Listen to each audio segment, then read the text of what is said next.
ಕರಿಬೇಡ ಮಾವ ಗಾಯಕ, ಮತ್ತು ಚೇತನ್ ಸೋಸ್ಕ ಅವ್ರು ಹಾಡಿದ್ದಾರೆ. ನಾನೊಂದೆರಡು ಸಾಲ ಹಾಡಿದೆ.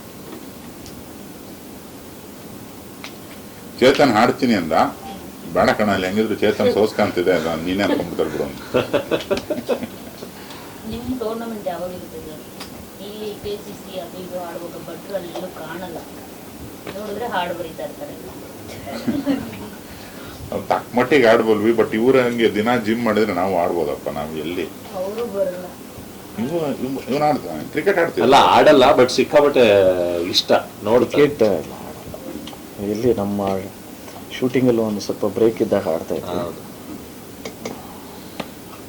ಕ್ರಿಕೆಟ್ ಅನ್ನೋದು ಯಾರು ಆಡಿದ್ರು ಆಡ್ಲಿಲ್ಲ ಅಂತಂದ್ರು ಅದೊಂದು ಎಮೋಷನ್. RCB ಅನ್ನೋದೇ ಒಂದು ಎಮೋಷನ್ ಆಕ್ಚುಲಿ ಎಲ್ರಿಗೂ. ನಮ್ಮ ಕರ್ನಾಟಕದಲ್ಲಿ ಅನ್ನೋದಕ್ಕಿಂತ ಹೆಚ್ಚಾಗಿ ಇಡೀ ವರ್ಲ್ಡ್ ಅಲ್ಲೇ RCB ಅಂತಂದ್ರೆ ಅದಕ್ಕಿರುವಂತ ಫ್ಯಾನ್ಸ್ ಫಾಲೋವಿಂಗು ಅದನ್ನೆಲ್ಲ ನೋಡ್ಕೊಂಡ್ರೆ ಅದೊಂದು ಎಮೋಷನ್. RCB ಅವ್ರು ಕಪ್ ಗೆಲ್ಬೇಕು ಅಂತ. ಈ ಸತಿ ಗೆಲ್ತಾರೆ. ಕಪ್ ನಮ್ದೇ ಅಲ್ಲ, ಕಪ್ ನಮ್ದು. ರೀಸೆಂಟ್ ಆಗಿ ಡಬ್ಬಿಂಗ್ ಕಂಪ್ಲೀಟೆಡ್ ಅಂತ ಹಾಕಿದ್ರಿ, ಮತ್ತೆ ಮುಗೀತು ಅಂದ್ಕೊಂಡ್ರೆ ಮತ್ತೊಮ್ಮೆ ಸ್ಟುಡಿಯೋಗೆ ಎಂಟ್ರಿ ಆದ್ರಿ.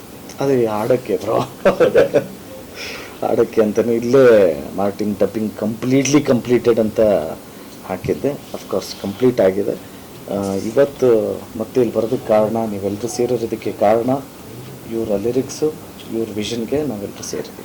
ಸರ್, ಶಿಲ್ಪಾ ಶೆಟ್ಟಿ ಮ್ಯಾಮ್ ಭೇಟಿ ಮಾಡಿದ್ದೇನೆ, ಏನೆಲ್ಲ ಮಾತಾಡಿದ್ರಿ? ಕನ್ನಡ ಇಂಡಸ್ಟ್ರಿ ಬಗ್ಗೆ ಏನಾದರೂ ಮಾತಾಡಿದ್ರಾ? ಅಲ್ಲ, ಇವಾಗ RCB ಮಾತಾಡೋಣ. Thank you. ಸುಮಾರು ಜನ ಯುವಕರು ಬೆಟ್ಟಿಂಗ್ ಜಿಂಗಲ ಜಿಂಗಲ ಅಂತ ಈಗ ಒಂದು ಅಲ್ಲಿ ಆಡಿದ್ದು ಎರಡು ಲೈನ್ ಹಾಡ್ಬಿಡಿ.